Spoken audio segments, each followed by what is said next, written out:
How can I make more money so that excess gets saved, gets invested, right?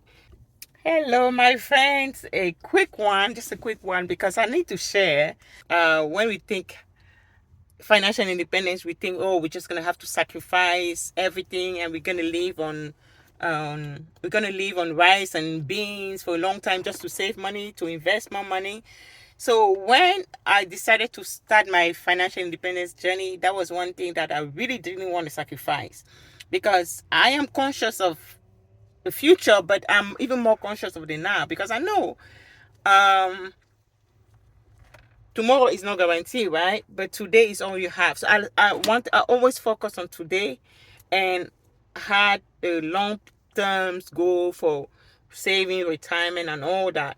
But I didn't want to jeopardize. I didn't want to lose my lifestyle. I made adjustment. I'm not saying I still made adjustment to my lifestyle, but I didn't want to become so frugal that I cannot enjoy anything. And so my strategy was what? My strategy was, instead of changing my lifestyle and becoming so frugal that I cannot even buy a coffee if I wanted to, I decided, how can I make more money? How can I make more money so that excess gets saved, gets invested, right? I came up with this solution, and that allowed me to double my salary. I basically doubled my salary in less than 3 years. Let me adjust this. I'm sorry.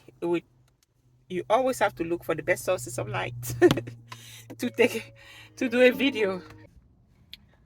So I came up with this two-part strategy to double my salary in less than 3 years. First of all, I worked on myself. I had to increase my skills. I had to be good at something in my field. I had to be really good in the things I was doing. I was like, what type of post? That was what, 2016, 2015. I decided what type of position, what type of skill, what type of job in IT can make me work from home. At the time, it was not that prevalent, right? It was not everything that could allow you to work from home. A lot of companies didn't do that. So I really work on myself. I would take classes, as many classes that corresponded to the jobs I wanted. So I used the current skill that I had, and I was looking, how can I um, do something a little bit better. And at the time, my goal was also to work from home. So I was focusing on what can I do from home and what can give me more money. So I will look for the skill and decide to take the classes. I will take the online classes. I will take the trainings. I find opportunity to do things in my company that had to do with that, and I will mingle. I used to mingle with all the other developers that were doing some things that were like a little bit more advanced, just to get the skills quicker. And as soon as I finish my certification or I finish my classes, I will just add that to my resume. And at the time, I added to my resume and just started looking for work. And shoot, the opportunities, they said there's no competition at the top, right? The more you are valuable, the less competition there are there. So as soon as I put my resume, as soon as I update my resume and put it out there, I'll have so many offers that will even scare me, because again, I don't have that experience, too much of the experience, right? But I will trust myself. And that's why I say I work on myself a lot. I work on my confidence.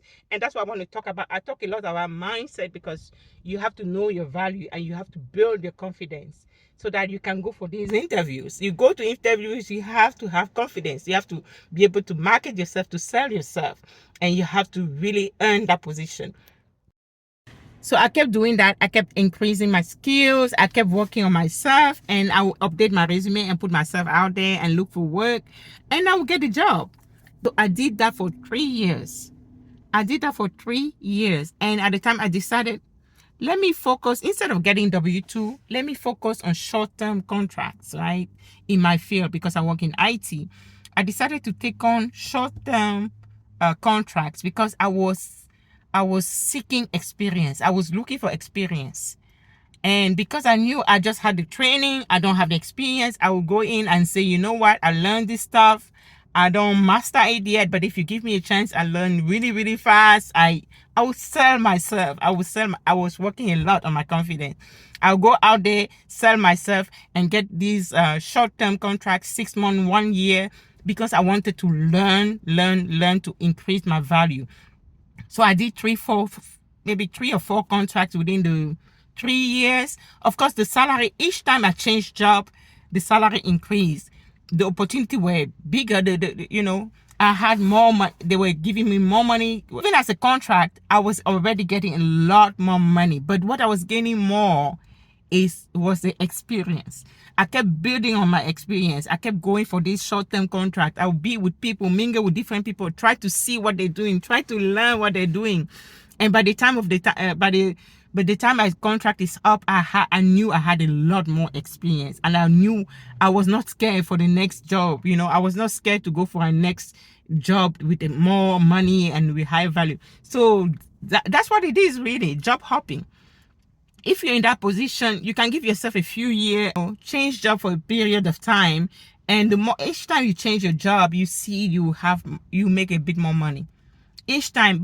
And I know it takes a lot of courage, because I was working with people that are so way more qualified than me, but they didn't take the chances I was taking. And I was looking at them like, why this thing, they pay you almost double, but I know you can do it because I learned from you. But the courage was not there. So you have to work on yourself. It's not just about the skills. You need to get the skills, and you have to build your confidence. That's what I did. And within 3 years, I was able to have double of my salary, even more, And once I got to that point, I wanted to have a bit more stability. I was satisfied with what I was making. I decided to get a full-time position somewhere.